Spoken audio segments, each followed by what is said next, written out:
ذہن میں رکھیں کہ صدق اور کذب میں، صدق اور حق میں اتحاد ذاتی فرق کے اعتباری، کیونکہ ذہن میں رکھیں جو مطابقہ ہے باب مفعلہ ہے، جانبین سے جاری ہوتا ہے. یہ نسبت کلامیہ اس کے مطابق تو وہ بھی مطابق، نسبت ذہنیہ واقع کے مطابق تو وہ بھی مطابق. سمجھے بات کو؟ تو اب یہ جو ہے یہ ہے صدق اور یہ ہے حق. فرق صرف اتنا ہے کہ نسبت کلامیہ اور نسبت ذہنیہ یہاں سے آپ مطابقت کا لحاظ کریں، مطابقت کا موصوف حکم کو بنائیں. مطابقت الحکم للواقع، کیا؟ مطابقت الحکم للواقع، مطابقت کا اجراء، مطابقت کا لحاظ حکم کی جانب سے کریں. حکم میں دونوں باتیں آ گئی ہیں. مطابقت کا لحاظ کیا کریں؟ مطابقت میں دونوں مطابقت کا لحاظ حکم کی جانب سے کریں، حکم کی واقع سے مطابقت، یہ ہے صدق. یہ کیا ہے؟ واقع کی حکم سے مطابقت. واقع کی بولنے میں کیا ہے؟ واقع کی حکم سے مطابقت. یہ کیا ہو گیا؟ یہ کیا ہو گیا؟ حق ہو گیا. کیسا حق ہو گیا؟ جس حق کو بولنے کے لیے آپ لوگ جو وہ اتنے سو رہے ہیں. اور کبھی فرق بیان کیا جاتا ہے ان دونوں کے بیچ، بہین طور کے مطابقت کا اعتبار کیا جاتا ہے حق میں واقع کی جانب سے اور صدق میں حکم کی جانب سے. تو حکم کے صدق کا مطلب ہے حکم کی مطابقت واقع سے، مطابقتہ یعنی مطابقت الحکم للواقع. اور حکم کی حقیت کے معنی، معنی صدق الحکم، معنی حقیت الحکم. حکم کی حقیقت کے معنی کیا ہے؟ واقع کا حکم کے مطابق ہونا. توجہ ہے؟ نہیں ہے؟ لیکن اس پر یہ اعتراض ہوگا.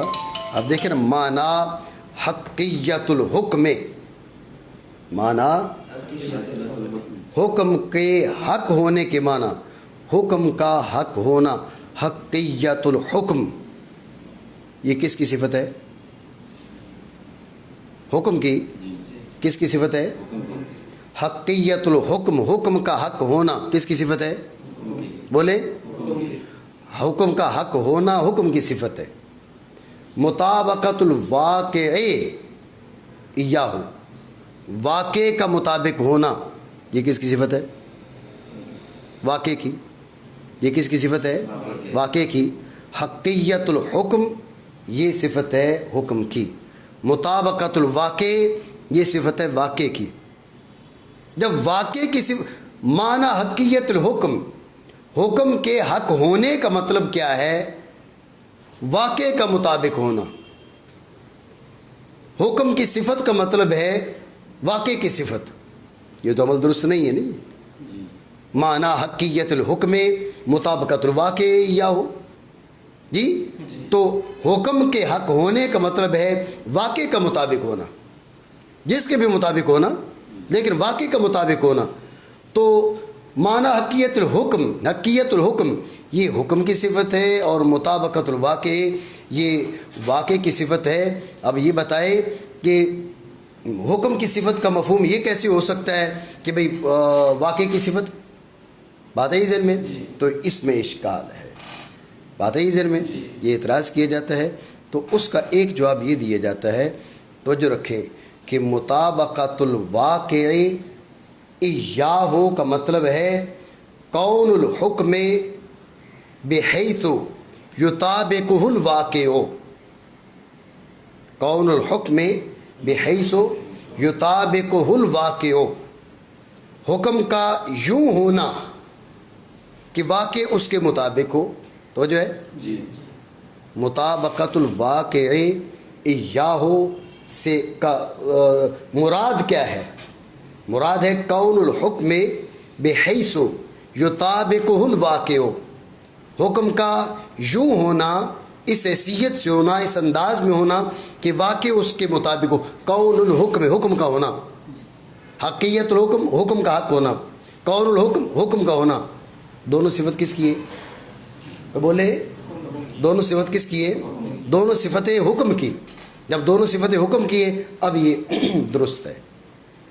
مطابقت الواقع ایاہو کا ایاہو سے مراد ہے کون الحکم بحیث یطابق الواقع، تو جو ہے مراد یہ ہے۔ آپ اعتراض کریں گے جب مراد یہ تو بولا وہ کیوں ہے؟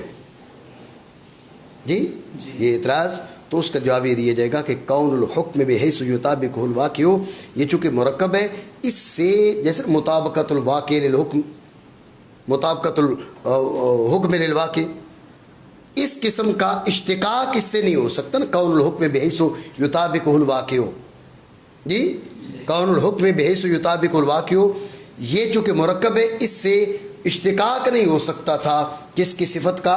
حکم کی صفت کا۔ چونکہ اشتقاق نہیں ہو سکتا تھا، ذہن میں رکھیں کون الحکم بحیث یطابق الواقع کو مطابقت الواقع للحکم یہ لازم تھا۔ حکم کا یوں ہونا کہ واقع اس کے مطابق ہو، تو اس کو کیا لازم نہیں ہے مطابقت الواقع للحکم؟ لازم ہے نا۔ تو اب چونکہ اس سے ایسی صفت کا اشتقاق نہیں ہو سکتا تھا، اسے مطابقت الواقع للحکم لازم تھا، تو لازم بول کر یہ مراد لے لیا گیا۔ نہیں سمجھو بات کو۔ اعتراض ہم نے یہ کیا تھا کہ معنی حقیت الحکم مطابقت الواقع، یہ کیسے ہو سکتا ہے؟ حقیت الحکم صفت ہے حکم کی، مطابقت الواقع صفت واقع کی، ٹھیک ہے نا؟ تو حقیت الحکم کے یہ معنی کیسے ہو سکتے ہیں؟ تو اس کا جواب ایک یہ دیا کہ مطابقت الواقع ایاہو سے مراد ہے کون الحکم بحیث یطابق الواقع، حکم کا اس انداز میں ہونا کہ اس کے واقع اس کے مطابق ہو۔ اب حقیت الحکم اور کون الحکم یہ حکم کی صفات ہے، ٹھیک ہو گیا۔ لیکن اس پر اعتراض یہ ہے کہ اگر مطابقت الواقع ایاہو اس سے مراد ہے کون الحکم بحیث یطابق الواقع، تو پھر وہ کیوں بولا گیا، یہ کیوں نہیں بولا گیا؟ تو اس کا ہم نے جواب دیا یہ چونکہ تھا مرکب، اس سے کسی جو نا وہ مصدر کا اشتقاق کر کے اس کی اضافت کی جا سکے حکم کی جانب، وہ ممکن نہیں تھا، ٹھیک ہے۔ چونکہ ممکن نہیں تھا اس لیے ہم نے کیا کیا، وہ اس کو لازم تھا، کون الحکم بحیث یطابق الواقع کو مطابقت الواقع للحکم لازم تھا، ہم نے لازم کا اطلاق کر دیا اس پر مجازن۔ توجہ ہے؟ ٹھیک ہو گیا۔ یہ ایک جواب۔ دوسرا جواب یہ دیا جاتا ہے کہ مراد یہ ہے مطابقت الواقع للحکم سے مراد ہو یہ کون الحکم بحیث یطابق الواقع، یہ جو اطلاق ہے یہ تسامح کے طور پر ہے، ٹھیک ہے۔ ایسا چونکہ بعض چیزیں متعین ہوتی ہیں نا، یہ بات ذہن میں رکھیں، بعض چیزوں کا مراد ہونا متعین ہوتا ہے۔ جیسے آپ کوئی شخص کہہ دیتا ہے کہ رسول اللہ صلی اللہ تعالیٰ علیہ وسلم کے بعد سب سے بڑی ذات جو ہے وہ انسانوں کے اندر وہ حضرت سیدنا ابو بکر صدیق رضی اللہ تعالیٰ عنہ کی ہے، ٹھیک ہے۔ تو اب بات سے مراد یہ نہیں ہے کہ آپ علیہ الصلوۃ والسلام کے درجہ کے بعد سب سے بڑے حضرت ابو بکر صدیق ہے، رسول اللہ صلی اللہ تعالیٰ علیہ وسلم کے بعد سب سے بڑا درجہ تو حضرت ابراہیم خلیل الرحمن کا ہے، تو آپ حضرت ابو بکر صدیق کو کہہ کے کیا معاذ اللہ انہیں جناب سید اور خلیل الرحمن سے بھی افضل کہہ رہے؟ یہ نہیں ہوتا، بلکہ مراد متعین ہوتی ہے۔ سب لوگ یہ سمجھ رہے ہوتے ہیں کہ آپ کے بعد کا مطلب ہے انبیاء کرام کے بعد، ٹھیک ہے، یا آپ کے بعد کا مطلب ہے بعدیت زمانیہ، سمجھے بات کو، آپ کے زمانے کے بعد، ٹھیک ہے۔ تو یہ چونکہ مراد متعین ہوتی ہے، مراد واضح ہوتی ہے، اس لیے تسامحاً اس قسم کے اطلاقات ہو جاتے ہیں۔ تو میر سید صرف جرجانی رحمہ اللہ تعالیٰ نے یہ جواب دیا کہ مطابقت الواقع للحکم کا مطلب یہی کون الحکم بحیث یطابق الواقع، باقی آپ نے جو لزوم والی بات کی اس کی ضرورت نہیں ہے، یہ تسامحاً اطلاق ہے، بات سمجھے نہیں؟ اور معنی حکم کی حقیقت کے واقع کے اس کے مطابق ہونے کے ہیں۔